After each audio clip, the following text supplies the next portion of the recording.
U.S. President Donald Trump has departed Washington for Beijing for talks with his Chinese counterpart Xi Jinping. The high-stakes meeting is expected to cover geopolitical issues, including the Iran war, as well as economic issues such as trade, tariffs, and rare earths.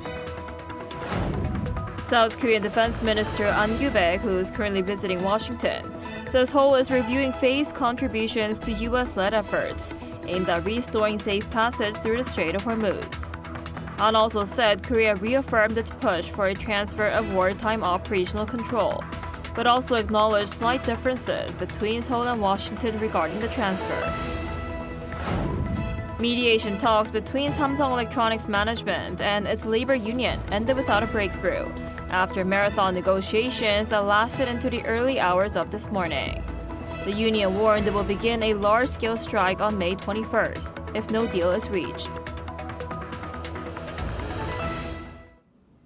Hello and thanks for joining us on Arirang News. U.S. President Donald Trump has departed Washington for Beijing for talks with his Chinese counterpart Xi Jinping. The high-stakes meeting is expected to cover geopolitical issues, including the Iran war, as well as economic issues such as trade, tariffs, and rare earths. Our Park Gun-woo starts us off.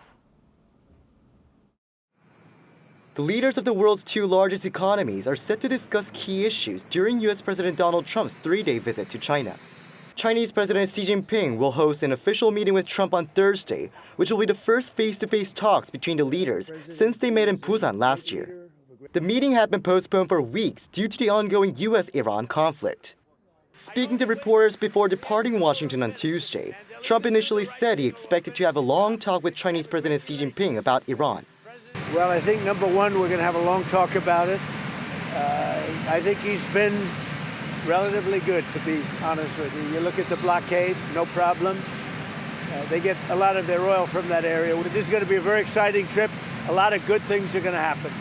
But later, Trump said Iran-related issues won't be on the agenda. We have a lot of things to discuss. I wouldn't say Iran is one of them, to be honest with you, because we have Iran very much under control. I don't think we need any help with Iran, to be honest with you. Beyond geopolitical tensions, trade is expected to top the agenda, with President Donald Trump seeking new business deals during the visit. American business leaders, including Tesla CEO Elon Musk and Apple CEO Tim Cook, are accompanying Trump to Beijing. The two sides are also expected to extend an existing trade truce after steep U.S. tariffs on Chinese imports and China's tighter rare earth export controls sharply escalated trade tensions earlier this year. Discussions on Taiwan and broader security issues are also expected. Attention now turns to what outcomes may emerge from Xi and Trump's crucial three-day summit. Park Gun-woo, Arirang News. The Blue House says President Lee Jae-myung will hold back-to-back meetings on Wednesday with U.S. Treasury Secretary Scott Bessent and Chinese Vice Premier He Lifeng. The talks at the Blue House are expected to cover pending bilateral issues, regional and global affairs, as well as the upcoming summit between Presidents Donald Trump and Xi Jinping in Beijing. Bessent and He Lifeng will also meet each other for talks in Seoul on Wednesday to coordinate key issues ahead of the summit. Tensions in the Middle East are escalating as Iran seeks diplomatic backing from China ahead of President Donald Trump's upcoming visit to Beijing. At the same time, reports of covert Saudi airstrikes inside Iran and Kuwait's arrest of suspected Iranian operatives are raising fresh concerns about a widening regional conflict. Our Lee Seung-jae has more. Iranian state media says Tehran has asked China to help represent its position ahead of U.S. President Donald Trump's upcoming visit to Beijing, as tensions across the Middle East continue to rise. Iran's ambassador to China said Tehran is seeking a permanent end to the war, a stable ceasefire framework, sanctions relief, and recognition of what it calls Iran's legitimate rights. He added that China is well positioned among major global powers to deliver Iran's message. Iran is also reportedly working through mediators, including China and Pakistan, to pressure the United States toward a ceasefire, while continuing to stress its control over the Strait of Hormuz. Iran's Revolutionary Guard said surveillance in the strategic waterway has been strengthened and vowed to defend Iran's territorial and maritime sovereignty. Meanwhile, Reuters reported Tuesday that Saudi Arabia carried out previously undisclosed airstrikes inside Iran in late March in retaliation for earlier attacks on Saudi territory. If confirmed, these strikes would mark the first known direct Saudi military action on Iranian soil. The report did not confirm which targets were hit. Separately, Kuwait says it arrested 4 men accused of belonging to Iran's Revolutionary Guard after they allegedly tried to infiltrate Kuwait's strategically important Bubiyan Island. Kuwaiti authorities said a soldier was wounded during a confrontation. Iran's foreign ministry denied the allegations and demanded the immediate release of the 4 Iranian nationals. Tehran acknowledged the sailors had entered Kuwaiti waters due to a navigation system malfunction, not for a covert military mission. Lee Seung-jae, Arirang News. South Korea's defense minister has concluded high-level defense talks in Washington, signaling progress in navigating the security alliance with the United States. Our Chung Il-im reports. South Korea's defense minister An Gyu-baek said Seoul is reviewing phased contributions to U.S.-led efforts aimed at restoring safe passage through the Strait of Hormuz. Speaking to reporters in Washington on Tuesday local time, An said Seoul conveyed to the United States that it would participate as a responsible member of the international community and review ways to contribute in stages during talks with U.S. Defense Secretary Pete Hegseth at the Pentagon earlier this week. According to An, possible forms of support could include expressions of political backing, personnel dispatches, intelligence sharing, and military asset assistance. The minister stressed that any decision would be made in accordance with both international and domestic legal procedures, adding that no detailed discussions were held regarding direct South Korean military involvement. An also stated that Seoul reaffirmed its push for a transfer of wartime operational control, or OPCON, before the first quarter of 2029 target presented by U.S. Forces Korea Commander General Xavier Brunson last month.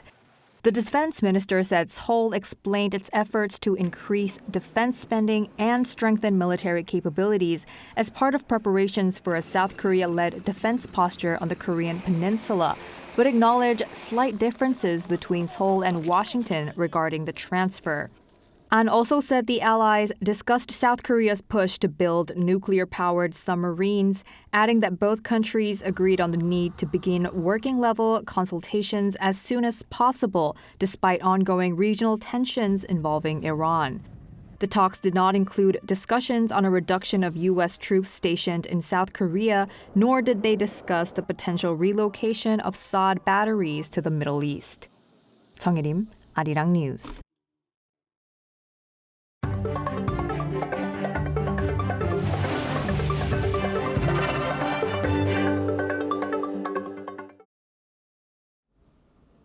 Samsung Electronics labor union and management failed to reach an agreement in marathon government-led mediation talks that continued into the early hours of this morning, increasing concerns over a possible general strike later this month. The negotiations at the National Labor Relations Commission in Sejong City lasted nearly 17 hours, but both sides remain divided over performance-based bonuses. The union is demanding bonuses equivalent to 15% of operating profit, along with the removal of payout caps and a formalized bonus system. The union has also warned it will begin a general strike on May 21st if no deal is reached. And Prime Minister Kim Min-seok convened an emergency meeting this morning after the government-mediated talks between Samsung Electronics management and its labor union over bonus pay broke down. Kim expressed regret over the collapse in negotiations and instructed government officials to keep a close watch on the situation, citing its potential economic impact. He also called for active support so that dialogue could continue and prevent the dispute from escalating into a strike planned for May 21st. Officials from the Labor and Industry Ministries attended the meeting. Job growth in Korea plummeted to a 16-month low in April, with the government pointing to the ongoing conflict in the Middle East as a primary catalyst, driving up inflation and suppressing domestic consumer demand across key service sectors. Our Kim Do-yeon has the latest. Korea's job market has taken a severe hit, with the number of newly added jobs plunging to a 16-month low. The slowdown is being directly attributed to the ongoing conflict in the Middle East, which has driven up global oil prices and subsequently frozen domestic consumer sentiment. According to the Ministry of Data and Statistics on Wednesday, the economy added just 74,000 jobs in April compared to a year ago, bringing the total number of employed people to 28.96 million. This is the smallest year-on-year increase since December 2024, falling sharply from figures in the 200,000 range seen in February and March. The employment rate for those aged 15 and older dropped by 0.2 percentage points to 63%, logging its first decline in 16 months. The ripple effect of the Middle East conflict is being seen across specific industries. Rising fuel costs have stunted growth in the transportation and warehousing sector. Furthermore, the resulting inflation has suppressed domestic demand, causing a loss of 52,000 jobs in the wholesale and retail trade and 29,000 jobs in the accommodation and food services sector. In addition to domestic demand sectors, the professional, scientific, and technical services sector shed 115,000 jobs. This marks the largest drop for the sector since 2013. The number of employed people increased by 74,000 compared to the same month last year. By industry, health and social welfare, arts, sports and recreation, and real estate led the growth. However, the margin of increase has slowed down compared to last month. Demographic data reveals a deepening crisis for the younger generation. The number of employed people aged 15 to 29 plummeted by 194,000. The youth employment rate fell by 1.6 percentage points to 43.7%.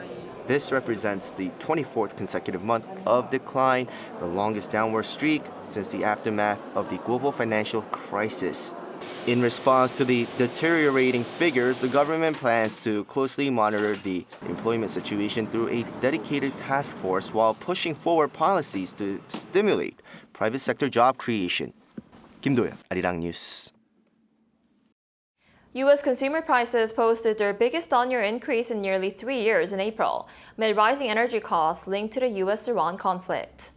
According to the Bureau of Labor Statistics report released Tuesday, the consumer price index rose 3.8% compared to the same period the previous year, and 0.6% from the previous month.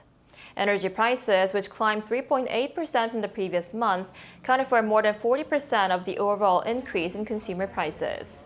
Oil prices also surged more than 3% on Tuesday, with Brent crude settling above $107 a barrel, and U.S. WTI crude closing above $102 a barrel. Korea's largest broadcasting and media exhibition, KOBA 2026, kicked off here in Seoul, highlighting how AI is reshaping the future of content production and media technology. Our culture correspondent Cho Young-in was there. The 34th Korea International Broadcasting, Media, Audio, and Lighting Show, or KOBA 2026, opened in Seoul on Tuesday under the theme AI-Powered Media Era, where content connects, creation evolves, and convergence begins. Jointly organized by Korea ENX and the Korea Broadcast Engineers and Technicians Association, this year's exhibition features more than 220 companies and around 1,000 booths from Korea and abroad. Organizers expect attendance to exceed last year's figure, with more than 40,000 visitors projected during the 4-day event. We see KOBA evolving in step with the growth of Korea's broadcasting industry. The exhibition features AI-powered content and a range of converging technologies. Visitors can also explore various content solutions and products utilizing cloud services and business platforms.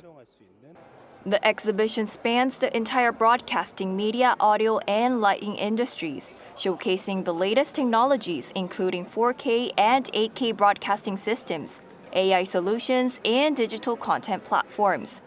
The event is sponsored by government agencies including the Ministry of Science and ICT, along with major Korean broadcasters such as Arirang TV. Arirang TV is showcasing practical AI technologies that can be used immediately in the field without requiring costly infrastructure. AI can control switchers through voice commands, while lightweight NDI-based IP technology enables seamless connections between headquarters and remote production sites. KOBA 2026 aims to move beyond a conventional trade show by offering a more immersive, experience-oriented content platform. Our offerings include projectors, Lumix cameras, and system equipment. Panasonic is striving to go beyond being simply a broadcasting equipment manufacturer and becoming a company that can offer customers a complete ecosystem and provide integrated solutions. Having evolved alongside rapid technological shifts from the rise of one-person media to today's VFX, XR, and OTT-driven landscape, KOBA has continued to grow into one of Korea's leading media industry platforms throughout the 2020s. The exhibition is attracting industry leaders as a place to showcase the latest broadcasting and media technologies and explore new global business opportunities. KOBA 2026 will continue through Friday. 조영은, Arirang News.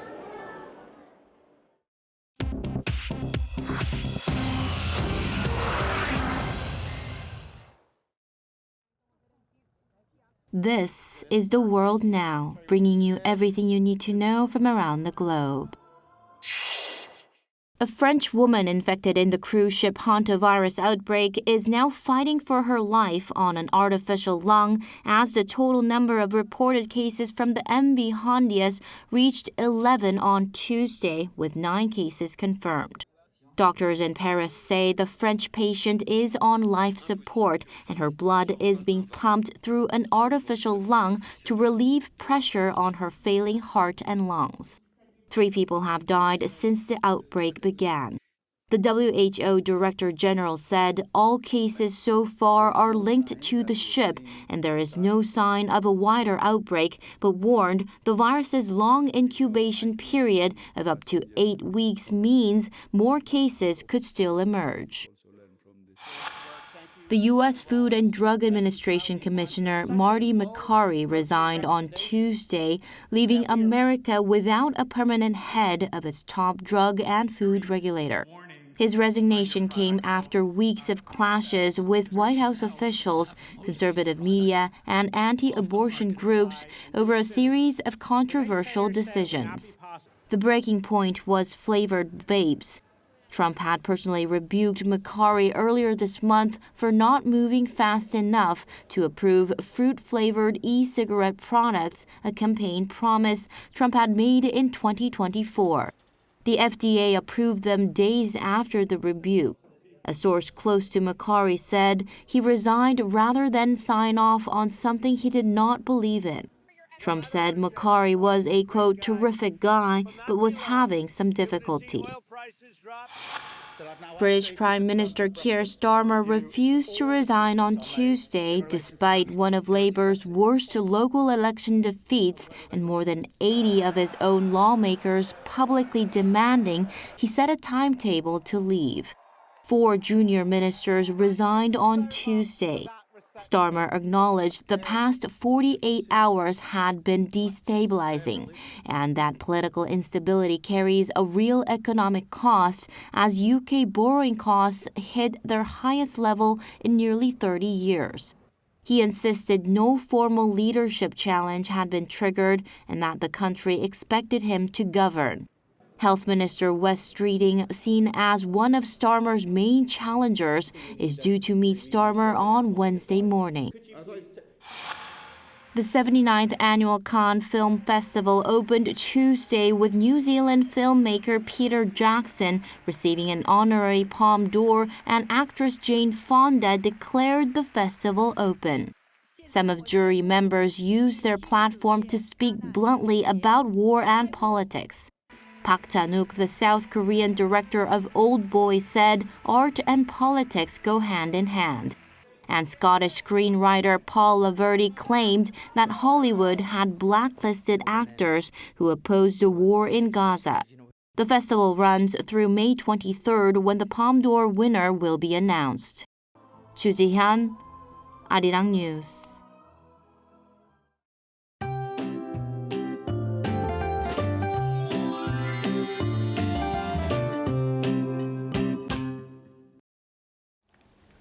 Today's weather is doing a full outfit change. Temperatures are rising rapidly under strong sunshine, and by this afternoon, highs will climb well above season norms. Then we'll be dealing with summer heat starting tomorrow.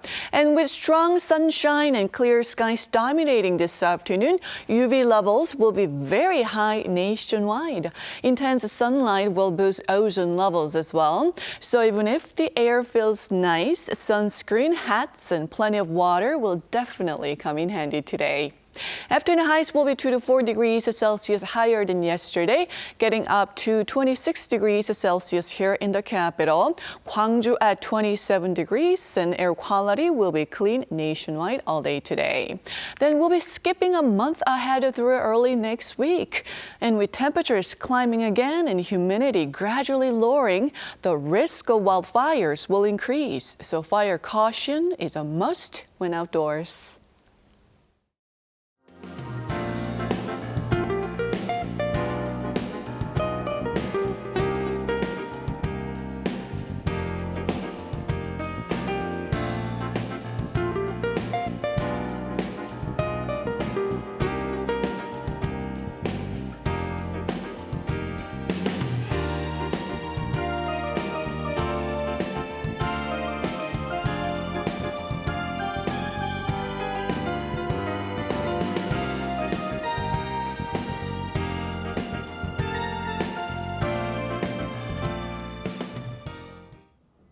That's all we have for today's noon edition of Arirang News. Thank you for watching. We'll be back at 5 p.m. Korea time. Stay tuned.